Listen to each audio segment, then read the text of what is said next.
And welcome back to CentralCoastRadio.com. Well, Metro Comic Con is fast approaching us. It is on, of course, from the 8th to the 9th of July in Melbourne at the Melbourne Showgrounds. But this has now become so big that people are travelling from interstate and even internationally to be here. There's a lot of people talking online about the fact that they're coming in from New Zealand.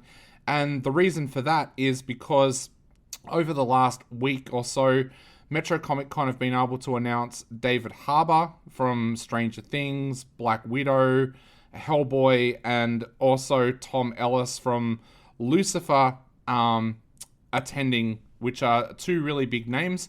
Now, you might be wondering how they got such big names coming at the last moment. Well, it's because of the writers' strike in America.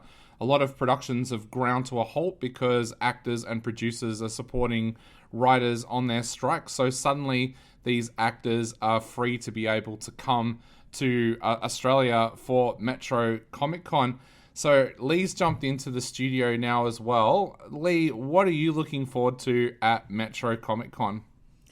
Well, I think the lineup of actors is a pretty high standard here.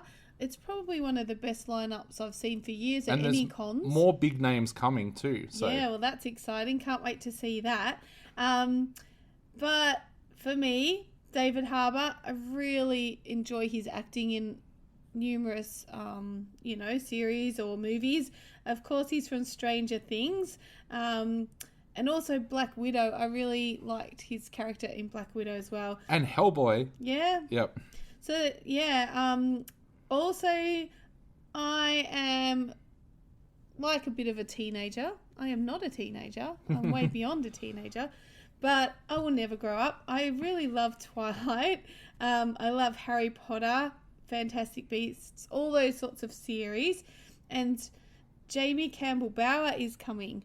So another, for me, I feel like that's another big name. As luck would have it, I just happened to buy his character from Stranger Things pop vinyl at the last convention that we were at. So you might have to line up and get a sign. Yep. We've got Kerry Payton from The Walking Dead. Woohoo! Ezekiel. Yes. I love his character actually in The Walking Dead, and can't wait to see him speaking. There's just so many. I'm very excited that there's so many big names. Now, I recently watched a series, when I say recently, probably 6 months ago, called Midnight Mass. And Henry Thomas is from that series, but he's also from E.T. He was a little boy in E.T. The little boy. Yep. And I am excited to see him in person. Now, along with him from E.T. is coming Dee Wallace. Now, we have met her before. Yep, at Monster Fest a few years ago. We've got our photo with her. I really love that there's actually something for all ages. Now, Dee Wallace, she is a real horror queen, if I can call her that. She's in so many horror films. She just loves that genre of film. Cujo, Critters, The Hills Have Eyes. Yes. Very well known in the horror series, And remember what she did for you as well? What did you do? So I was working at Monster Fest and I introduced Lee to Dee because I was looking after Dee for the weekend while she was here, and she was an absolute delight to work for. She signed a picture for you, and you happened to mention that you were a huge fan of Drew Barrymore. That's true. And she actually went back to the US and got Drew to sign something and sent it back for Lee. So, yeah. So she is a nice person that keeps her word as well. So, yep. So, yeah. So some exciting things happening. I won't name everyone because I know, Dave, you're excited about a lot of the actors too. And as I said, this is a big lineup.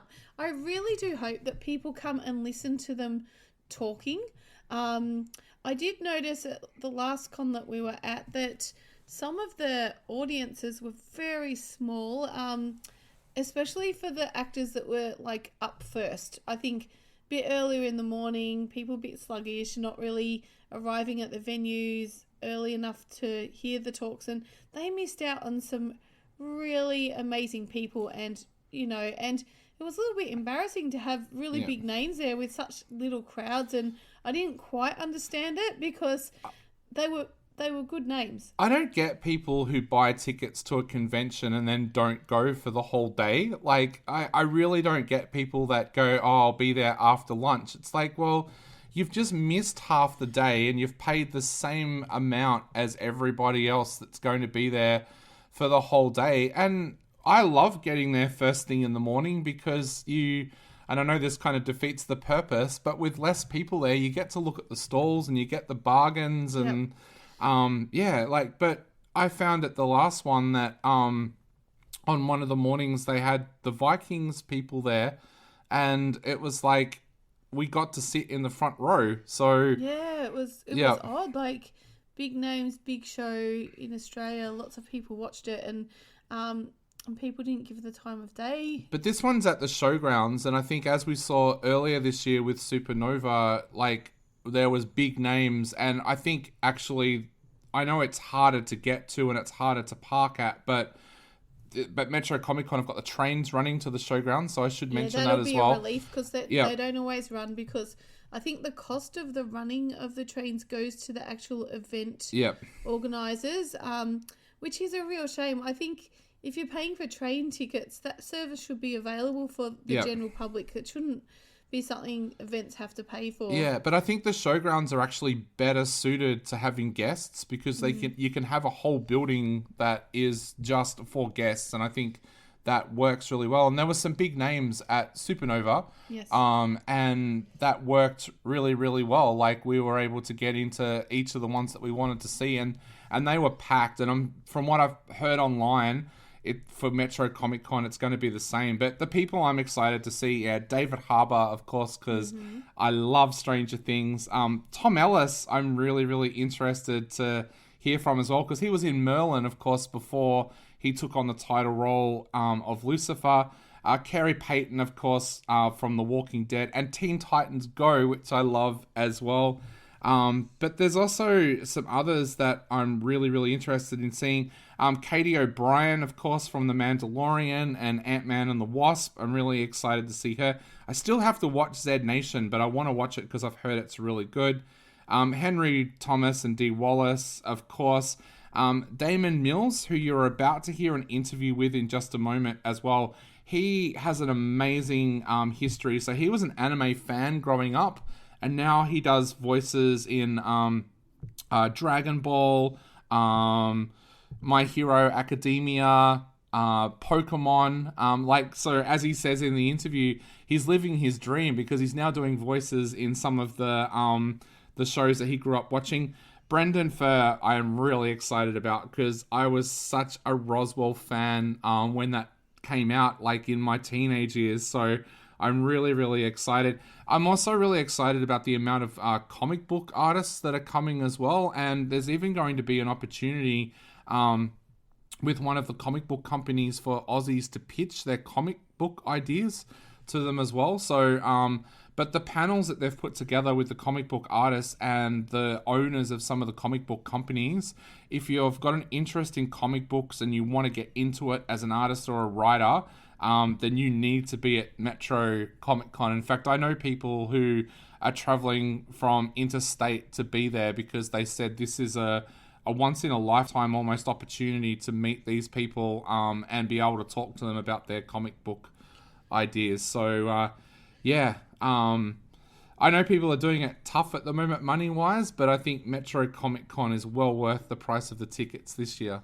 Yeah, you can jump on their website metrocomiccon.com.au, and you'll see everything that's happening there. As always, there's the opportunity to purchase pop culture, bits and pieces, merchandise and things like that. Looks like there'll be lots of bargains. There's something called Retro Road, and that's for vintage pop culture enthusiasts. There is, another artist alley. They call it Market Hub and Creative Circle. Yep. So lots of artwork, and of course, as you've already mentioned, lots of comics. They've got a comics crossroads section. So across the fields of comic publishing and illustration. So yeah, a lot going on. But yeah, I love going. I have to admit, my main purpose of going is to hear people's stories, whether they're actors, directors, cinematographers, whoever, in the film, and, even TV series world sphere. I just love hearing their stories and the things that they tell you that they wouldn't usually get the opportunity to say, like in a media setting. Yep. They're just very down to earth, amazing people. And you just get to spend the day with them, really. Yeah, and if you're interested in finding out who the other guests are that are going to be announced prior to it as well, like I said, there are last-minute guests being added because of the writer's strike in America. There's more people available. So follow Metro Comic Con on social media, but also we'll be putting that up on subcultureentertainment.com as well.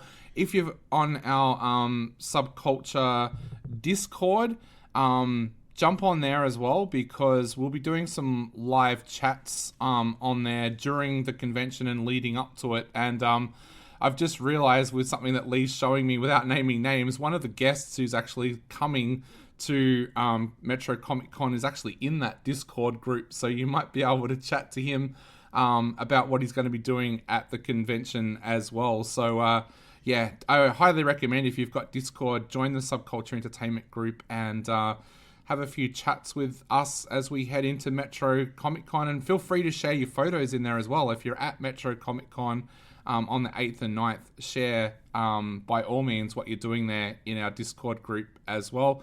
But if you can't get there, we'll be keeping you up to date all weekend on Facebook and Instagram and Twitter with what we're doing there as well. But definitely check out the website, because there's lots of comics and publishing artists named that are coming too, and there's just so many people to name. There's so many amazing people coming. And I've also, because I follow a lot of these artists on Instagram and Facebook, a few of them have already put up some of the artwork that they're going to have available at Metro Comic Con.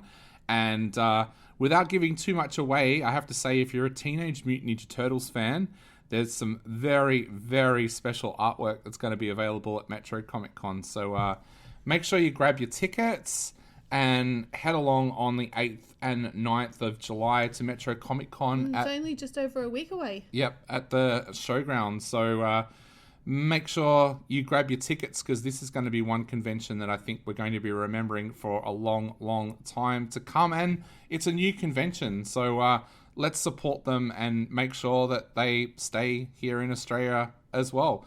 So yeah, I guess that's what Lee and I are excited about most. But coming up right after a song, we're actually going to have one of the guests from Metro Comic Con this year joining us in Damon Mills, who's going to chat to us about everything anime and what he's excited about doing while he's at Metro Comic Con. You're on centralcoastradio.com.